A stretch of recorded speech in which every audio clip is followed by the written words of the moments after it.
Morning, ma'am. Any opening statement po? Well, yes, unang-una, nagpapasalamat tayo sa Barangay Tres de Mayo dito sa Digo City at sa family ni former Barangay Captain Dodong Bukol sa kanilang invitation sa atin na dumalo sa unveiling ng statue ni Kapitan Dodong at yung statue ay representation ng panawagan ng mga tao ngayon na dito sa Digo City justice sa kanyang pagkamatay at sa pagpatay sa kanya. Okay, questions from SMNI, sir? Ma'am VP, naniniwala po ba kayo sa inyong pagtakbo ngayon bilang presidente sa 2028? Naniniwala po ba kayo na may magandang kinabukasan pa ang bansang Pilipinas? Well, it will be a difficult road back to prosperity, pero it is not impossible. Okay. Vivi, today ang deadline ng response mo doon sa House of Representatives sa dalawang impeachment mo.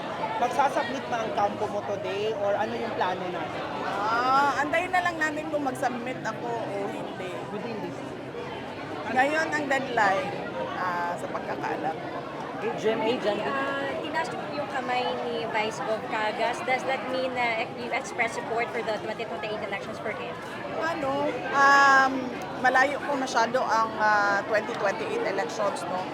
Hindi pa campaign period, hindi pa election period.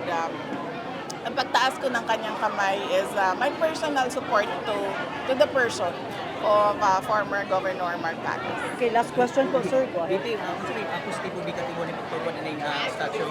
Usay positibo negatibo ning ang statue VP kani legal ba niya pagtuon ning statue para sa kabubuhay? Depende sa legality, no? Kinahanglan lang naman na og barangay resolution na ang ato ang mga barangay luna na sila gahom ilalom sa local government code. So kung supported siya by barangay resolution, then I don't see any problem. Okay, last question tayo. Sige po. OFW, ang masama loob ni PBBM, lalo't hindi niya sinalubong sa airport yung mga na-repatriate nating kababayan. Ano ang take nyo? Nakikiisa tayo sa pinagdadaanan ng karamihan nating mga kababayan na overseas Filipino workers dahil sa kaguluhan o dahil sa giyera doon sa Middle East. At kung ano man yung matulong ng Office of the Vice President ay gagawin namin, ipaalam lang sa amin kung paano kami makakatulong. Patunay ba ito na doon sa nauna niyo sinabi na hindi matulong presidente? Marami siyang kakulangan bilang presidente.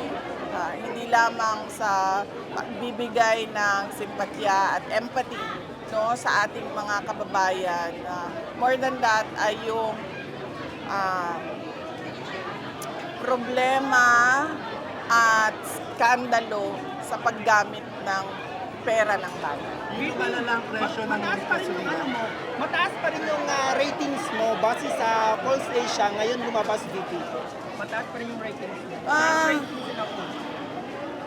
Lagi ako nagpapasalamat, no, sa ating mga kababayan sa patuloy nila na suporta at pagtitiwala sa akin, sa aking mga kasamahan sa Office of the Vice President. At wala kasi akong makomment sa mga survey dahil hindi ko alam kung paano siya ginawa, sino ang nagpa-commission na noong survey.